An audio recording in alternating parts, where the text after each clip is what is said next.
मला खात्री आहे की यावेळचा शाश्वत चेहरा म्हणून माझ्याकडे लोक बघतायत। लोकांची अपेक्षा आहे की ए.वाय. पाटील ह्या मतदारसंघाचा 2024चा आमदार व्हावा। सगळा मतदारसंघ त्यांचा विकास पर्व बघायला लागले, काय विकास केलाय, काय त्याबद्दल बोलावं, त्याबद्दल काय काय सांगावं ते थोडंच आहे। सांगायला सुद्धा वेळ अपुरा पडेल एवढा मोठा विकास पर्व त्यांनी केलेला आहे। निधी आणला म्हणतायत, कुठे गेलाय, काय गेलाय याचा पत्ता त्यांनाच नाही।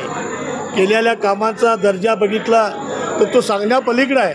अजून काय उमेदवारी कुणाला मिळणार आहे, कशी मिळणार आहे, त्यावर आम्ही पुढचं राजकारण या मतदारसंघाचं ठरेल। स्पेशियस, लक्झुरियस, सगळं मिळेल अगदी मनासारखं। बटू बिल्डर्स यांचा नवीन गृहप्रकल्प गृहलक्ष्मी रचना। काल सुद्धा मी विधानसभेच्या निमित्तानं दुधगंगा काठाचा वाळवे मतदारसंघातला एक मेळावा अर्जुनवाडा गावामध्ये घेतला।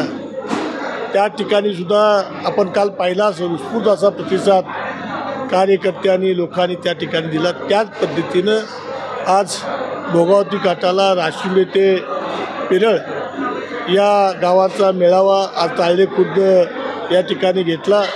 या ठिकाणी सुद्धा लोकांनी उत्स्फूर्तपणानं हा मेळावा पार पडला। लोक अतिशय चांगल्या पद्धतीने लोक या ठिकाणी सुद्धा जमले होते। लोकांनी अतिशय मनापासून मला या ठिकाणी पाठकार्य करण्याचा निर्णय घेतला असे आजच्या मेळाव्यावर सुद्धा मला दिसते। आता विकास पर्वावर काय बोलणार का मी तेव्हा काय बोलत नाही। सगळा मतदारसंघ त्यांचा विकास पर्व बघायला लागले, काय विकास केलाय, काय त्याबद्दल बोलावं, त्याबद्दल काय काय सांगावं ते थोडंच आहे। म्हणजे सांगायला सुद्धा वेळ अपुरा पडेल एवढा मोठा विकास पर्व त्यांनी केलेला आहे। निधी आणला म्हणतायत, कुठे गेलाय, काय गेलाय याचा पत्ता त्यांनाच नाही। केलेल्या कामांचा दर्जा बघितला तर तो सांगण्यापलीकडे आहे। अशा पद्धतीने विकास केला हा मतदारसंघ सगळं जाणून आहे। तुमचे पाहुणे सुद्धा एका बाजूला जनसंपर्क मेळावा घेतात, याबद्दल तुम्ही काय सांगा? आमचे पाहुणे सुद्धा जनसंपर्क मेळावे घेतात। आमच्या तालुक्यामध्ये सुद्धा 2 मेळावे त्यांनी घेतले। मी त्यांचं मनापासून या ठिकाणी आभार व्यक्त करतो।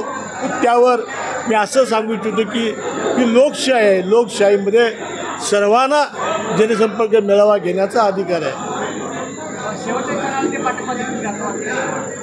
काय बघूया अजून काय उमेदवारी कुणाला मिळणार आहे, कशी मिळणार आहे, त्यावर आम्ही पुढचं राजकारण या मतदारसंघाचं ठरेल।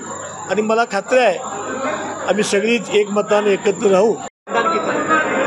मला खात्री आहे की यावेळचा शाश्वत चेहरा म्हणून माझ्याकडे लोक बघतायत। लोकांची अपेक्षा आहे की ए.वाय. पाटील ह्या मतदारसंघाचा 2024चा आमदार व्हावा। निश्चितपणानं माझी खात्री आई इथलाही या सगळ्या गोष्टीची आमची सगळ्यांची प्रार्थना ऐकल आणि मला 2024चा आमदार मला केल्याशिवाय राहणार नाही अशी मला स्वतःला खात्री झालेली आहे। अशाच नवनवीन अपडेट पाहण्यासाठी आमच्या KK न्यूज चॅनेलला सबस्क्राईब करा।